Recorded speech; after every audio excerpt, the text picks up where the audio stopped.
Good morning class. पाक institute के इस फोरम में आप सबका स्वागत है। देखिए आज हम फिर इस फोरम पे एक नई लेक्चर सीरीज़ लेके आए हैं। आपको सबको जैसे पता ही होगा, क्लास 4 के जो एग्ज़ाम निकले हैं उसमें 4 कंपोनेंट आपके मैथ, रीजनिंग, इंग्लिश और जीएस। जो जीएस का पोर्शन है वो हम आज से स्टार्ट कर रहे हैं।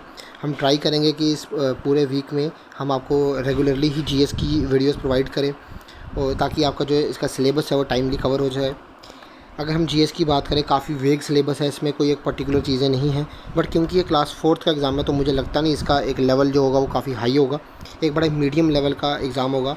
बट मेरी कोशिश ये रहेगी कि आपको मैं इस तरह से तैयारी करवाऊँ कि ना ही सिर्फ क्लास 4 बल्कि आपके जो JK SSB के कई एग्ज़ाम्स हैं वो भी आपके कवर हो जाएँ। ठीक है, तो मेरी पूरी कोशिश रहेगी कि आपको मैं एक स्टेप एक्स्ट्रा लेके चलूँ। ठीक है, मैं आपको सिर्फ 4th क्लास के लेवल का नहीं पढ़ाऊँगा, एक लेवल ऊपर लेके ही चलूँगा मैं, ताकि कोई भी कमी ना रहे, और जो अगर किसी भी तरह का टिपिकल क्वेश्चन भी आ जाए तो अभी हम उसको कवर कर सकें। अब जीएस के पोर्शन की बात करते हैं। 40 नंबर का जो टोटल 40 नंबर का एग्ज़ाम है आपका, जिसमें जनरल साइंस है, जनरल हिस्ट्री है, जनरल जोग्राफ़ी है, जम्मू कश्मीर की हिस्ट्री, जम्मू कश्मीर की जोग्राफ़ी, कल्चर है। इस तरह से काफ़ी वेग सा सिलेबस है, कोई पर्टिकुलरली पिन पॉइंट करके हम इसको नहीं कर सकते। तो इस तरह का वेग जब सिलेबस होता है तो देखा जाए हमें सब कुछ पढ़ना पड़ता है। क्यों? क्योंकि आप पिन पॉइंट ही नहीं कर सकते। अब जनरल हिस्ट्री है, जनरल हिस्ट्री कितनी बड़ी चीज़ है, ठीक है ना। तो हम ट्राई करेंगे कि हम क्या करें, एक ओवरव्यू लें हिस्ट्री का, जिसमें मैं आपको एंशिएंट पढ़ाऊँगा, मिडीवल पढ़ाऊँगा और मॉडर्न पढ़ाऊँगा। क्लियर? तो आज का जो हमारा चैप्टर है, देखिए मैं आपको इसको क्लियर भी कर देता हूँ।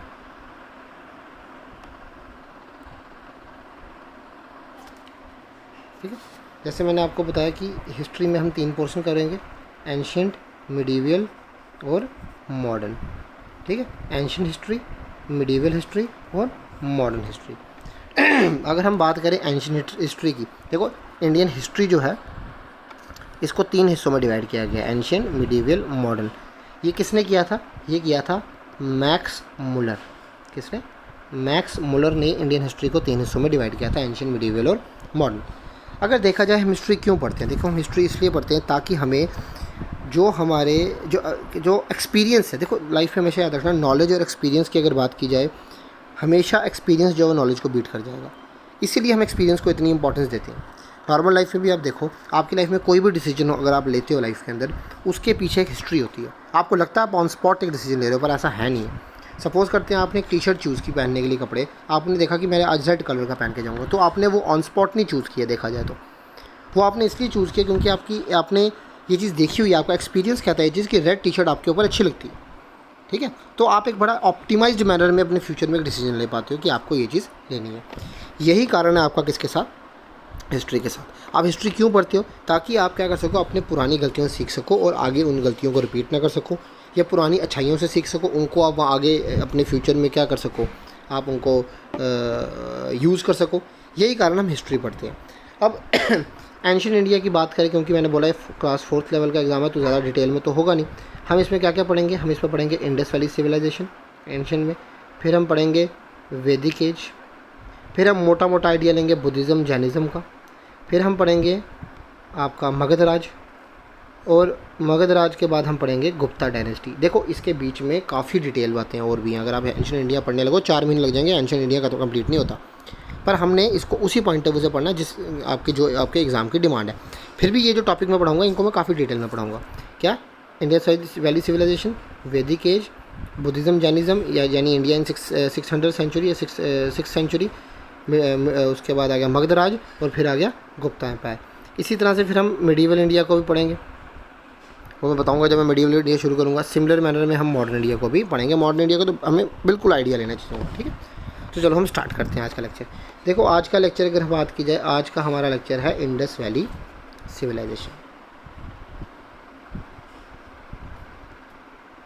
देखो इंडस वैली सिविलाइजेशन की अगर हम बात करें, इसी को हम क्या बोलते हैं, इसका एक और नाम है क्या? सरस्वती सिंधु सिविलाइजेशन। सरस्वती सिंधु सिविलाइजेशन क्या नाम है एक और? सरस्वती सिंधु सिविलाइजेशन। देखो इंडस वैली सिविलाइजेशन की बात करें तो ये वो सिविलाइजेशन थी जो इंडस नदी के किनारे आके बसी। जो लोग इंडस नदी और इंडस नदी की ट्रिब्यूटरीज़ के किनारे आके बसे, उस सिविलाइजेशन को हम क्या बोलते हैं? Indus valley civilization. अगर हम इस टाइम फ्रेम की बात करें, याद रखें 4 मेन सिविलाइजेशन थी उस टाइम फ्रेम में, और इनका नाम हमने किसके हिसाब से रखा, जिस नदी के किनारे आके बसे। नंबर 1 जैसे इंडस वैली सिविलाइजेशन, ये कौन सी नदी के आगे किनारे आके बसी, इंडस नदी के किनारे। इजिप्शियन सिविलाइजेशन, ये कौन सी नदी के किनारे बसी थी, नाइल नदी के किनारे। चाइनीज़ सिविलाइजेशन, ये कौन सी नदी के किनारे बनी, हुआंग हो नदी के किनारे। मेसोपोटामियन सिविलाइजेशन, ये कौन सी नदी के किनारे आगे बसी, यूफ्रेट्स एंड टिग्रिस। इन नदी के किनारे आगे कौन सी आपकी ये बसी थी सिविलाइजेशन, आपकी मेसोपोटामियन सिविलाइजेशन। तो मैंने क्या बताया, काफ़ी सिविलाइजेशन थी उस टाइम फ्रेम में। मेजर कौन कौन सी आपको 4 याद रखनी है, इंडस वैली कौन सी नदी के किनारे, इंडस नदी के किनारे। इजिप्शियन सिविलाइजेशन कौन सी नदी के किनारे, नाइल नदी के किनारे। चाइनीज़ सिविलाइजेशन कौन सी नदी के किनारे, हुआंग नदी के किनारे। मेसोपोटामियन सिविलाइजेशन कौन सी नदी के किनारे, यूफ्रेट्स एंड टिग्रिस नदी के किनारे। ठीक है, इन नदी के किनारे ये आपकी सिविलाइजेशन थी वो बसी थी। अब यहाँ पे हम कौन सी पढ़ रहे हैं, अब आपकी इंडस वैली सिविलाइजेशन। ठीक है, तो इंडस वैली सिविलाइजेशन कौन सी सिविलाइजेशन थी जो आपकी कौन सी नदी के किनारे आके बसी, याद रखें इंडस नदी और इंडस नदी की ट्रिब्यूटरीज़ के किनारे आके जो सिविलाइजेशन बसी, प्लस जो सरस्वती नदी के किनारे, कौन सी, सरस्वती नदी के किनारे आके बसी, उसको हम बोलते हैं इंडस वैली सिविलाइजेशन या फिर सरस्वती सिंधु सिविलाइजेशन। ठीक है, सरस्वती मतलब एक अलग रिवर था और इंडस नदी का पुराना नाम क्या था, सिंधु। ठीक है, तो मैंने क्या बताया, इंडस वैली सिविलाइजेशन वो सिविलाइजेशन थी जो इंडस नदी के किनारे आके या इंडस नदी की ट्रिब्यूटरीज़ के किनारे आके बसी और या फिर सरस्वती नदी के किनारे आके बसी। ठीक है, अब इसमें एक पॉइंट और आपको ध्यान में रखना है, क्या ध्यान में रखना है, इसमें आपको ये ध्यान में रखना है कि मैंने आपकी बात की इंडस नदी की ट्रिब्यूटरीज। देखो ट्रिब्यूटरीज़ क्या होती हैं, वो नदियाँ जो एक बड़ी नदी में जाके मिलती हैं। जैसे ये एक बड़ी नदी है, अब ये पीछे से नदी आई, इसमें मिल गई, ठीक है, ये नदी इसमें मिली, तो इस नदी के ये क्या हो गई आपकी ट्रिब्यूटरीज। ठीक है, अब आप सबको पता है इंडस नदी की मेजर ट्रिब्यूटरीज कौन है, 5 हैं, आप सबको पता है क्या क्या नाम है उसका। सबसे पहले आता है आपका चिनाब, ये इनके ना आपको एंशियंट नेम याद रखने, कई बार पूछते हैं। चिनाब का एंशियंट नेम क्या था, अस्किनी, क्या नाम था, अस्किनी, वेरी इंपॉर्टेंट, क्या नाम था, अस्किनी। फिर झेलम, इसका क्या नाम था, वितास्ता। ये बहुत इंपॉर्टेंट क्वेश्चन है, कई बार 90% JKSSB एग्जाम में क्वेश्चन पूछा जाता है। झेलम नदी का पुराना नाम वितास्ता, या जम्मू में इसको क्या बोलते हैं, व्यथ, या जम्मू में क्या बोलते हैं इसको, व्यथ। वेरी इंपॉर्टेंट, कई बार पेपर में आया हुआ है झेलम नदी का पुराना नाम, बट इसके लिए आपको पुराने भी याद रखने, बाकियों के भी। चिनाब का क्या था, अस्किनी, झेलम का क्या था, वितास्ता या व्यथ। ठीक है, फिर आ जाती है आपकी कौन सी, रावी नदी। रावी नदी का क्या था पुराना नाम, इसका आपका पुराना नाम था परुशिनी, क्या, परुशिनी, क्या नाम था, परुशिनी। फिर इंडस नदी का पुराना नाम क्या था, सिंधु, क्या नाम था, सिंधु। फिर आपकी कौन सी आई और ट्रिब्यूटरी कौन सी है आपकी, ब्यास, ब्यास का नाम था विपस, क्या नाम था, एंशिएंट नेम क्या था इसका, विपस। और लास्ट कौन सी आई, लास्ट आपकी आ जाती है आपकी सतलुज। सतलुज का क्या नाम था आपका, एंशिएंट नेम था सुदोधरी, सुदोधरी इसका एंशिएंट नेम था। तो किस किसका नाम बताया मैंने आपको, चिनाब, अस्किनी, झेलम, वितास्ता या व्यथ, इंडस सिंधु, रावी परुशिनी, ब्यास आपका क्या नाम था, विपस, और सतलुज सुदोधरी। ठीक है, आगे चलते हैं।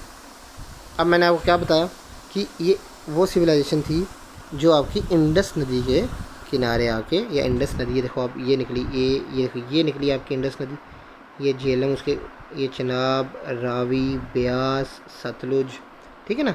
इस नदी के देखो आप ये जितनी साइट्स हैं ये सब क्या हैं, इनके आगे पीछे आके बसी है ना सारी, तो इसीलिए हम इसको क्या बोलते हैं, इंडस वैली सिविलाइजेशन। देखो ये पूरी बेल्ट में आपकी इंडस वैली सिविलाइजेशन थी, यानी कि इंडिया में और पाकिस्तान में आपको इंडस वैली सिविलाइजेशन आपको देखने को मिलती है।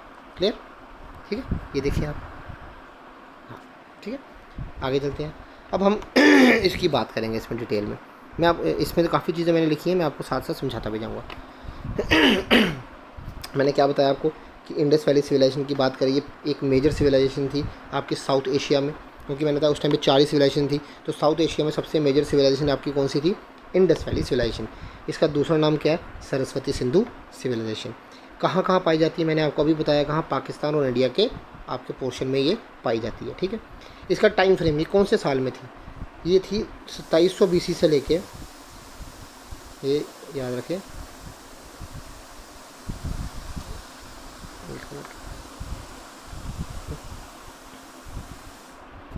हाँ तो कहाँ?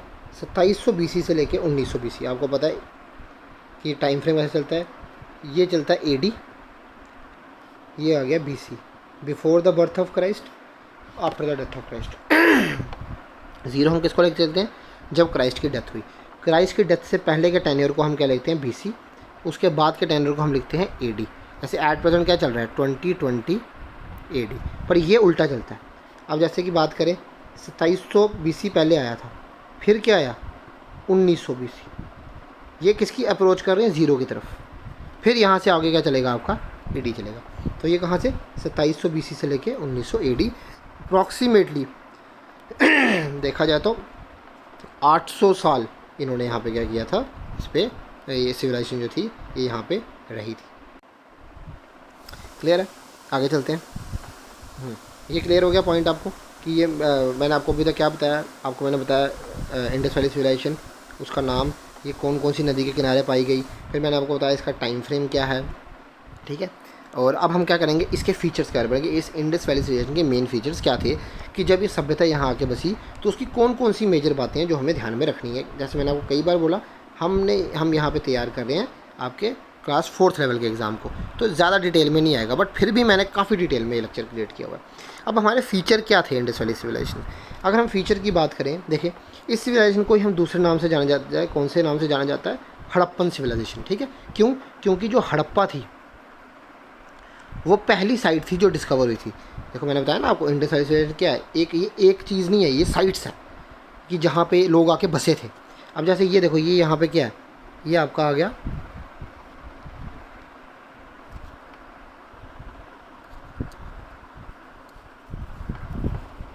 ये देखो, ये देखो, ये आपके आ गया हड़प्पा। तो ये एक साइट डिस्कवर हुई थी, ये साइट, ये पहली साइट है। अब ये सारी साइट्स हैं जो वाड़ा, कालीबंगल, लक्ष्मीवाड़ा, बनवाली, राखीगिरा, आपका वेनिवाल, मांडा। ये मांडा आपको पता होगा, ये जम्मू में जो मांडा है वो है ये। ठीक है ना, ये सारी की सारी क्या हैं? ये साइट्स हैं आपकी इंडस वैली की। सबसे पहले कौन सी साइट डिस्कवर हुई थी? आपकी हड़प्पन। ये मोहनजोदड़ो देखो, ये भी एक साइट है। चुन्हुदारो, ये भी एक साइट है। ठीक है ना, तो सबसे पहले कौन सी साइट डिस्कवर हुई थी? हड़प्पा। यही कारण है इस सिविलाइजेशन को हम क्या बोलते हैं? एक और नाम से जानते हैं। कौन से नाम से जानते हैं? हड़प्पन सिविलाइजेशन के नाम से जानते हैं। ठीक है, अब मैंने बताया था यहाँ से शुरुआत। इससे पहले जो इंसान था वो सिटी लाइफ से इतना वो नहीं था, उसका राब्ता नहीं था, तो ये किस्म से हम कहते हैं बिगनिंग था सिटी लाइफ का। अब आपको याद रखना है, कई बार क्वेश्चन आता है हड़प्पन जो साइट थी वो कौन से आर्कोलॉजिस्ट ने डिस्कवर की? तो वेरी इंपॉर्टेंट, किसने की थी? दयाराम साहनी। देखो इसमें कई बातें बेकार भी हैं, वो मैं बता दूंगा कौन सी बेकार है, पर जो इंपॉर्टेंट है वो मैंने सारी लिखी हुई है। क्या? हड़प्पन सिविलाइजेशन किसने डिस्कवर की थी? दयाराम साहनी ने। हमेशा याद रखना, वेरी इंपॉर्टेंट। ये पहली साइट थी जो डिस्कवर हुई थी। फिर आपका सेकंड जो मेजर साइट डिस्कवरी वो कौन सी थी? मोहनजोदारो। याद रखना, मोहनजोदारो कहाँ पे? पाकिस्तान में है। ये किसने की थी? RD बनर्जी ने की थी। ये लिखा नहीं मैंने, 1924 में की थी। ठीक है, लड़खाना डिस्ट्रिक्ट है वहाँ पे सिंध में, वहाँ पे ये पाई जाती है। कौन सी? मोहनजोदारो साइट आपकी जो। ठीक है, RD बनर्जी ने ये साइट आपकी डिस्कवर की थी 1924 में। ठीक है, अब याद रखना हमेशा एक बात, उस टाइम फ्रेम में क्या था? जो सिटी थी वो 2 हिस्सों में डिवाइडेड थी। एक था सिटाडेल, एक था लोअर टाउन। ठीक है, जो भी आपकी सिटीज़ बनती थी इंडस वैली में वो 2 हिस्सों में डिवाइडेड थी, सिटाडेल में और लोअर टाउन में। जो सिटाडेल था वो वेस्ट में था। ठीक, क्या मतलब था सिटाडेल? सिटाडेल का मतलब था थोड़ी ऊंची जगह, और लोअर टाउन मतलब जो आपकी उस ऊंची जगह के बेस में आके बसती है। अब सिटाडेल में हमेशा याद रखना मोस्टली कौन लोग रहते थे? राजे महाराजे या फिर कोई बड़े बड़े पंडित हो गए, यानी जो हाई क्लास थी ना वो सिटाडेल में रहती थी, वो सिटी की वेस्ट में होता था। और जो लो क्लास थे, जो आम इंसान थे, छोटे मोटे जो थे आपके छोटे मोटे व्यापारी या लेबरर जो क्लास थी, वो कहाँ रहती थी? वो लोअर टाउन में रहती, जो कि ईस्ट वाली साइड थी। तो सिटाडेल क्या होता है? थोड़ी एलिवेटेड साइड। और ये पोर्शन इंपॉर्टेंट क्यों, क्योंकि यहाँ पे सारे प्रोमिनेंट पर्सनालिटीज़ यहीं पे रहती थी आपकी एक उस सिटी की, ठीक है। और साथ ही साथ आपको पता है इसको हम यहाँ पे क्या मिलता है आपका, रेड पॉटरी भी मिली पेंटेड, ठीक है, with design in black. Red pottery थी आपकी जैसे गिलास वगैरह, ठीक है, उसके ऊपर कुछ लिखा होगा रेड कलर में और उसकी डिज़ाइनिंग ब्लैक में होती थी, ठीक है। कई तरह की सील्स मिली, कॉपर टूल मिला, लॉन्ग स्टोल ब्लेड मिले। देखो एक बात और आपको बताता हूँ, काफ़ी इंपॉर्टेंट है। इंडस वैली सिविलाइजेशन के दौरान ही किसको क्या डिस्कवर हुआ था आपका, इस टाइम फ्रेम में अगर मेटल कोई था तो इस टाइम पे मेटल था आपका था ब्रॉन्ज़, तभी इसको ब्रॉन्ज एज भी बोलते हैं, ठीक है। क्या देखो इस टाइम पे कौन सा मेटल था, ब्रॉन्ज। फिर आई अर्ली वैदिक एज। अर्ली वैदिक एज में कौन सा मेटल डिस्कवर हुआ, कॉपर। और लेटर वैदिक एज में आपका कौन सा मेटल डिस्कवर हुआ, याद रखना आयरन। पहले क्या था, ब्रॉन्ज, ठीक है, तभी इसको ब्रॉन्ज एज बोलते हैं। फिर क्या था, कॉपर। और फिर क्या डिस्कवर हुआ, आयरन। ब्रॉन्ज कब डिस्कवर हुआ इंडस वैली सिविलाइजेशन के दौरान में। कॉपर कब हुआ, जब आपकी इसके बाद जो हम पढ़ेंगे आपकी अर्ली वैदिक एज। और वो आयरन कब हुआ, लेटर वैदिक एज के अंदर, ठीक है। अच्छा, कई तरह के आर्टिफिशियल प्रोडक्ट भी मिले गए थे आपकी। उसके बाद स्पेशलिस्ट थे ये हैंडीक्राफ्ट में काफ़ी अच्छे स्पेशलिस्ट थे। रॉ मटेरियल वगैरह इंपोर्ट करते थे। देखो आपको पता होगा उस टाइम फ्रेम में इंपोर्ट भी किया जाता था, इंपोर्ट एक्सपोर्ट भी था। मतलब आप हैरान हो जाओगे ये चीज़ जान के कि भाई इंडस वैली सिविलाइजेशन के लोग जो थे वो अपना सामान कश्तियों में भर के मेसोपोटामिया भेजते थे। कई जगहों पे हमें सबूत मिले हैं। जो सील्स थी, जो आपकी इंडस वैली सिविलाइजेशन की सील्स थी, वो मेसोपोटामिया में मिली है। मेसोपोटामियन सिविलाइजेशन की सील्स हमें कहाँ मिली है, इंडस वैली सिविलाइजेशन के आपके लोकेशन पे मिली है। यहाँ पे एक साइट थी लोथल, वहीं पे सबसे बड़ा डॉकयार्ड था, यानी कि वहाँ पे बंदरगाह था, वहाँ से वो आपका ये सब जाते थे आपके शिप्स वगैरह। प्लग उस टाइम पे में यूज़ होता था, काफ़ी इंपॉर्टेंट बात है ये भी याद रखें, प्लग उस टाइम पे यूज़ होता था। बॉडी उस टाइम पे कई 3 स्टेजेस होती थी कि वहाँ पे क्या थी, बॉडीज़ वगैरह की, बॉडीज़ को बरी किया जाता था, इमेजिन करो वुडन कफन के अंदर, ठीक है। But during the later stage asymmetric culture evolve where bodies were buried in painted burial, ठीक है। बाद में क्या, देखो नॉर्मली क्या था, वुडन कॉफिन्स में इसको बरी किया जाता था। बाद में क्या हुआ, उसको आपने क्या किया, जो जिसमें आप बरी कर रहे हो उसको आपने पेंट करना शुरू कर दिया, एसिमेट्री में उसका शेप होती थी, इस तरह से चीज़ें यूज़ होती थी, ठीक है। साथ ही में याद रखें हमेशा उस टाइम फ्रेम में शुगर कौन कल्टीवेट नहीं होता था। उस टाइम फ्रेम में क्या था, याद रखें, कॉटन होता था, कॉटन। इंडस वैली सिविलाइजेशन के दौरान में क्या था, कॉटन आपका होता था, ठीक है। हॉर्सेज आयरन वगैरह इतने खास यूज़ नहीं होते थे। एक और बड़ा इंपॉर्टेंट पॉइंट है जो यहाँ पे शायद नहीं लिखा होगा, मैं बता देता हूँ आपको।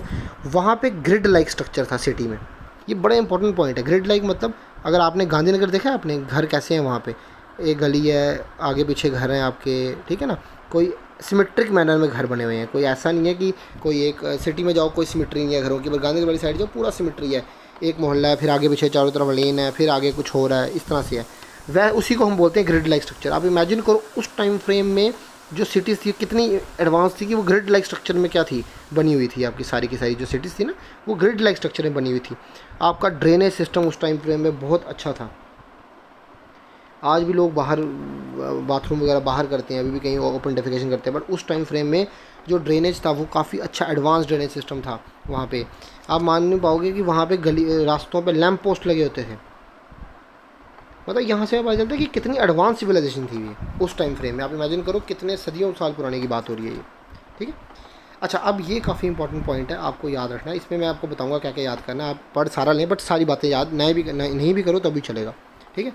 ये क्या इंडस वैली सिविलाइजेशन की साइट्स हैं, कोई ये सारी साइट्स नहीं है, ये इंपॉर्टेंट साइट्स हैं जहाँ से कई बार क्वेश्चन आता है, ठीक है। तो आपको याद रखना किस साइट पे क्या चीज़ मिली हुई है आपको, ठीक है। अब हड़प्पन सिविलाइजेशन की पहले बताया था मैंने, आपको इसको हड़प्पन सिविलाइजेशन ही बोलते हैं। हड़प्पा एक साइट है। यहाँ पे क्या मिला था आपको, यहाँ पे याद रखें सील्स मिली थी। देखो सील्स क्या हुई, जैसे एक आपने पत्थर लिया, उस पर आपने ए लिख दिया, ठीक है, ये अब आपकी सील है। अब आप कहीं पे भी ये चीज़ लगाओगे तो वहाँ पे ए का इंप्रेशन पड़ जाएगा, ठीक है ना। तो ये काफ़ी सील्स थी जो स्टोन्स वगैरह पे बनी हुई थी, वो हमें मिली यहाँ पे, ठीक है। रावी बैंक के आसपास आपको सिटाडेल मिला, ठीक है। ये सब चीज़ें मिली। बस देखो हड़प्पा में आपको मेन चीज़ याद रखनी है, 2 ही क्वेश्चन आते हैं। किसने डिस्कवर किया, तो दयाराम सानी। और ये क्या थी, आपकी पहली साइट थी जो डिस्कवर हुई, ठीक है। फिर मोहनजोदड़ो आपकी डिस्कवर हुई। सबसे इंपॉर्टेंट पॉइंट है, आपको याद रखो इसमें क्या चीज़ डिस्कवर हुई थी, ग्रेट बाथ यहाँ पे मिला था। ग्रेट बाथ क्या है आपको पता होगा उस टाइम फ्रेम में क्या था, अगर आपने मूवी भी देखी होगी ग्रेट बाथ, वहाँ पे आपने देखा होगा वहाँ पे एक बहुत बड़ा पूल होता था जहाँ पे सारे लोग आके नहाते थे, तो उसी को हम ग्रेट बाथ बोलते थे, ठीक है। ग्रेनरीज मिली है। ग्रेनरीज मतलब क्या, जो ग्रेन्स थे वो वहाँ पे बड़े बड़े ऐसे आपके सीलोज होते थे, वहाँ पे ये ग्रेन्स वगैरह को स्टोर करते थे। सबसे इंपॉर्टेंट है डांसिंग गर्ल स्टैचू कहाँ से मिला था, मोहनजोदड़ो से। Most important question. Great bath कहाँ पे थी, मोहनजोदड़ो में। डांसिंग गर्ल स्टैचू कहाँ मिला था, मोहनजोदड़ो में। Man with beard, cotton, assembly hall, ये सब चीज़ें कहाँ मिली थी आपको, मोहनजोदड़ो में। और मोहनजोदड़ो का मतलब भी क्या होता है, माउंट ऑफ द डेड। ये कई बार क्वेश्चन आता है कि मोहनजोदड़ो का क्या मतलब होता है, क्या माउंट ऑफ द डेड। एक पॉइंट और आपको याद करना है कि हड़प्पन सिविलाइजेशन कौन सी नदी के किनारे थी, आपकी रावी नदी के किनारे थी। और ये कौन सी नदी के किनारे थी, आपका इंडस नदी के किनारे थे आपका, ये कहाँ पे, इंडस नदी के किनारे। और क्या नाम है इंडस का, पुराना नाम क्या नाम था, जिसको पता है कमेंट करना, ठीक है। हाँ, उसके बाद on the bank of river Indus, ठीक है। फिर they believe to have been destructed, और फिर आपको पता है कि अब मैं लास्ट में आपको पढ़ाऊंगा क्या कारण रहा इंडस वैली सिविलाइजेशन का डिक्लाइन हुआ। तो कई कारण थे, उनमें से एक था कि फ्लड आ गया, ये सब चीज़ें आई हैं, वो बात की बात है, ठीक है। आगे चलते हैं। फिर नेक्स्ट क्या था आपका, आ गया चुनहुदारो। Very very important. इसमें एक ही पॉइंट इंपॉर्टेंट है, that this was the only city without Citadel. ये एकमात्र सिटी थी जहाँ पे सिटाडेल नहीं था। आपको याद होगा सिटाडेल क्या था, मैंने बताया था एलिवेटेड पोर्शन था जहाँ पे आपके हाई क्लास लोग रहते थे। पर चुनहुदारो में सिटाडेल नहीं था। कई बार क्वेश्चन आता है which was the only city without citadel, Mohenjodaro, Harappa, Chanhudaro, Kalibangan. तो क्या आंसर है आपका चुनहुदारो, ठीक है। ये किसने डिस्कवर किया आपको जानने की ज़रूरत नहीं है, इट्स ओके, अगर नहीं भी याद रखो चलेगा, ठीक है। अच्छा, उसके बाद कौन सी सिटी है, कालीबंगल। कालीबंगल की अगर हम बात करें, ये कौन सी नदी के किनारे, याद रखें घग्गर नदी के किनारे। कौन सी, घग्गर। किसने डिस्कवर किया, याद करने की ज़रूरत नहीं है। यहाँ पे इंपॉर्टेंट पॉइंट क्या, फायर ऑल्टर मिले थे आपको। फायर ऑल्टर मतलब जहाँ पे आप आग वगैरह लगाते थे। बोन्स मिली थी आपको कैमल वगैरह की। देखो हॉर्स के रिमेन तो यहाँ मिले थे, बट अगर आपको क्वेश्चन आए कि हॉर्स के रिमेन कहाँ मिले, तो आप आंसर मार्क करोगे सुरकोटदा। ये भी एक सिटी थी, पर ज़्यादा आपके जो हॉर्स के रिमेन मिले हैं ना, वो सुरकोटदा में मिले हैं। और JK SSB में कई बार जब क्वेश्चन आता है तो उसमें राइट आंसर सुरकोटदा ही होता है। क्या, अगर आपको क्वेश्चन पूछे हॉर्स के रिमेन कहाँ मिले, उसके अवशेष कहाँ मिले, तो आंसर है सुरकोटदा। ऑल्दो कालीबंगल में भी मिले हैं, पर इतने ज़्यादा नहीं मिले हैं, ठीक है। और याद रखिए it was known as the third capital of Indus empire, क्योंकि सबसे पहले कौन, हड़प्पा, मोहनजोदारो, फिर कौन, कालीबंगल, ठीक है। नेक्स्ट पॉइंट मैंने आपको बताया नेक्स्ट पॉइंट में। फिर आपको बताया लोथल जगह थी, ये कहाँ पे है, गुजरात में। भोगावा नदी जो है उसके उसके आगे पीछे था। किसने डिस्कवर किया, याद नहीं करना, मेन किसका याद रखना है, दयानंद सानी, हड़प्पा, RD बनर्जी, मोहनजोदारो, वो मेन है। इधर भी फायर ऑल्टर मिले थे, ठीक है। एक सबसे इंपॉर्टेंट जो इसमें पॉइंट है ना, वही आपको याद रखना ये वाला, कि यहाँ पे क्या मिला था आपको, डॉकयार्ड मिले थे और राइस हस्क मिला था, ठीक है। यही इंपॉर्टेंट पॉइंट है, ठीक है ना। ये दो इंपॉर्टेंट, क्या लोथल में क्या डॉकयार्ड मिले थे और राइस हस्क मिले थे, बाकी और डबल बरियल होता था, ये भी ध्यान में रखें आप, ठीक है। बाकी हैं इंपॉर्टेंट, बट इतने इंपॉर्टेंट नहीं है। अच्छा, उसके बाद क्या आ गया आपका, फिर आ गया आपका क्या, रोपड़। रोपड़ की अगर हम बात करें, ये कौन सी, पंजाब में, आपको पता है ये भी एक साइड थी सतलुज नदी के किनारे। यहाँ पे आपको किसके बरियल मिले, याद रखें डॉग का बरियल मिला था। डॉग्स जो थे वो बरी किए जाते थे ह्यूमंस के साथ। वेरी इंपॉर्टेंट पॉइंट, ठीक है। फिर बनवाली। बनवाली कहाँ थे, हरियाणा में था ये। अब याद है मैंने आपको बताया था सरस्वती नदी थी, अब ये गुम हो चुकी है नदी। ये इसके आपको वो नहीं मिला है कि भाई ये लॉस्ट रिवर है। ये इस at this point of time India में कहीं नहीं बहता है सरस्वती रिवर, ठीक है। इस नदी के किनारे कौन सा था, बनवाली था आपका। अच्छा, फिर आपका क्या आ गया, धोलावीरा। वेरी इंपॉर्टेंट साइट, याद है ये बिगेस्ट साइट थी इंडिया में जब तक राखी गेरा डिस्कवर नहीं हुआ था। राखी गेरा अभी रिसेंटली डिस्कवर हुआ, उससे पहले अगर आपको पूछे बिगेस्ट साइट कौन सी थी, तो वो थी धोलावीरा, ठीक है। अच्छा, इसमें आपको बस इसमें कुछ और याद नहीं करना आपको, मेन इसमें यही बात है दो वाली, ठीक है। किसने डिस्कवर किया, कोई ज़रूरत नहीं याद करने की, कहाँ पे है वो याद रखो, गुजरात में है, ठीक है। और इसमें इतना खास इंपॉर्टेंट कुछ नहीं है इसमें, ठीक है। फिर ये चीज़ को समझे। फिर आगे अगर हम उस टाइम फ्रेम के रिलीजन की बात करें, तो याद रखें उस टाइम फ्रेम में आप वो किसकी पूजा करते थे, वो पूजा करते थे पशुपति महादेव की, प्रोटा शिवा। अब पशुपति महादेव की बात करें, याद रखें ये आगे जाके यही जो है वो शिवा में कन्वर्ट होंगे। ये आगे जाके आपका पशुपति शिवा जो है वो अर्ली वैदिक एज में आपको पता चलेगा कैटल के गॉड बने थे। यही जो कैटल के ये गॉड बने थे आगे जाके, ठीक है, पशुपति शिवा। अब वहाँ पे ये कई बार क्वेश्चन आता है पशुपति शिवा के आगे पीछे कौन बैठा था, वहाँ पे आप याद रखें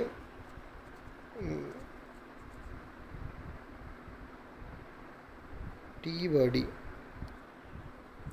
उनके आगे पीछे क्या था, उनके आगे पीछे क्या था, एक था आपका टाइगर था, ठीक है। उसके बाद आपका क्या था, एक राइनो था, डियर, कितने डियर था। उसके बाद आपका एलिफेंट था और एक बुल था, ठीक है। ये सब क्या थे आपके पशुपति शिवा की जो सील थी, और पशुपति शिवा के क्या थे, 2 सींग थे, ये कई बार पूछते हैं। और आगे पीछे क्या बैठे हुए थे, उस सील पे आगे पीछे एक टाइगर बैठा है, ठीक है। उसके बाद एक बुल बैठा है, एक राइनो बैठा है, 2 डियर बैठे हैं और एक एलिफेंट बैठा हुआ है, ठीक है। ये याद रखें कौन कौन बैठा हुआ है, टाइगर, बुल, राइनो, 2 डियर थे और एक एलिफेंट था, ठीक है। अच्छा, साथ में यहाँ किसकी पूजा की जाती थी, मदर गॉडेस की पूजा की जाती थी। ये एक्चुअली नेचर को क्या मानते थे, ये god was equal to nature at that point of time. Animal की वर्शिप करते थे वहाँ पे। ये आपका यहाँ पे वहाँ पे टोटम होता था, जैसे टोटम मतलब किसी एक एनिमल, पिजन की वर्शिप करना, किसी एक की वर्शिप करना, इस तरह से करते थे। साथ ही unicorn, dove, peepal, tree, fire, इन सब की वर्शिप की जाती थी वहाँ पे, ठीक है। आइडल वर्शिप वहाँ पे प्रैक्टिस की जाती थी, ठीक है ना। और आगे जाके अगर आप देखोगे, जब अर्ली वैदिक एज आएगा या लेटर वैदिक एज आएगा, जब आर्यन्स भारत में आए थे, इनके बाद आर्यन्स आए थे, उनमें ये चीज़ नहीं होती थी, ठीक है।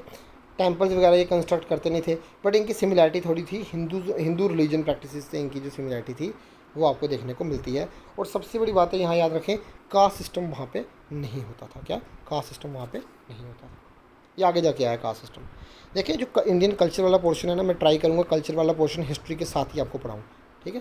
जो इंडियन कल्चर वहाँ पे लिखा है ना, वो वाला पोर्शन में ट्राई करूँगा हर एक टॉपिक में कल्चर वाला एक टॉपिक ऐड कर दूँ, जहाँ पे आपको मैं उस चीज़ को पढ़ा दूँ। अच्छा, अब अगर बात करें वहाँ पे कल्चर की बात करें, वहाँ पे वेट एंड मेजर्स का सिस्टम होता था पूरा, और 16 के मल्टीपल्स में होता था, 16, फिर जैसे अभी है ना 1 का 1, फिर उसके बाद अगर 2, 2 किलो, 3 किलो, 4 किलो, 5 किलो, इस तरह से उस टाइम फ्रेम में 16 के मल्टीपल, 16 एक यूनिट हो गया 16 के हिसाब से, फिर 16 इंटू 2 दूसरा यूनिट हो गया, 16 इंटू 3 तीसरा यूनिट हो गया, 16 इंटू 4 चौथा यूनिट हो गया। स्क्रिप्ट क्या थी आपकी, यहाँ पे याद रखें, पिक्टोग्राफिक स्क्रिप्ट थी। कौन सी, पिक्टोग्राफिक स्क्रिप्ट थी आपकी। मतलब अगर कोई चाय पी रहा है तो एक इंसान बैठा होगा, वो चाय पीता दिखाया जाएगा, तो वहाँ से आप इसकी स्क्रिप्ट मिलती है। साथ में इसकी स्क्रिप्ट क्या थी, बॉस्ट्रोफिडन थी। स्क्रिप्ट का क्या नाम है, बॉस्ट्रोफिडन। बॉस्ट्रोफिडन का मतलब क्या हुआ कि पहली लाइन लेफ़्ट से राइट लिखी जाती है, दूसरी लाइन राइट से लेफ़्ट, फिर अगली लाइन लेफ़्ट से राइट, फिर अगली लाइन राइट से लेफ़्ट, फिर अगली लाइन लेफ़्ट से राइट, फिर अगली लाइन राइट से लेफ़्ट। ये मतलब होता है बॉस्ट्रोफिडन का, ठीक है। ये बॉस्ट्रोफिडन जो पॉइंट है, ये किसने डिसाइफर किया था, माधवन ने डिसाइफर किया था। बट इनकी जो स्क्रिप्ट है एक्चुअली में वो कभी भी डिसाइफर नहीं हो पाई, कि वो कौन सी लैंग्वेज है, क्या है, वो अभी तक डिसाइफर नहीं हो पाया। पर बॉस्ट्रोफिडन जो है कि लेफ्ट से राइट है, फिर राइट से लेफ्ट है, ये सब चीज़ें किसने डिस्कवर की है, महादेवन ने डिस्कवर किया है। सबसे इंपॉर्टेंट आपको जानने को मिलेगा, वहाँ पे मैन और वुमेन का इक्वल स्टेटस था। आज के ज़माने में हम पैट्रियार्कल सोसाइटी में मर्द का वर्चस्व ज़्यादा है, पर उस टाइम फ्रेम में ऐसा नहीं था। मैन और वुमेन का इक्वल स्टेटस होता था। इकोनॉमिक इनइक्वालिटी उस टाइम फ्रेम में थी, मैंने आपको बता दिया। सिटाडेल होता था, वहाँ पे अमीर लोग रहते थे। लोअर टाउन में आपके थोड़े जो नॉट सो फर्निश थे वो लोग रहते थे। स्पिनिंग और वीविंग उस टाइम फ्रेम में आपको दिखती थी, टेक्सटाइल वगैरह।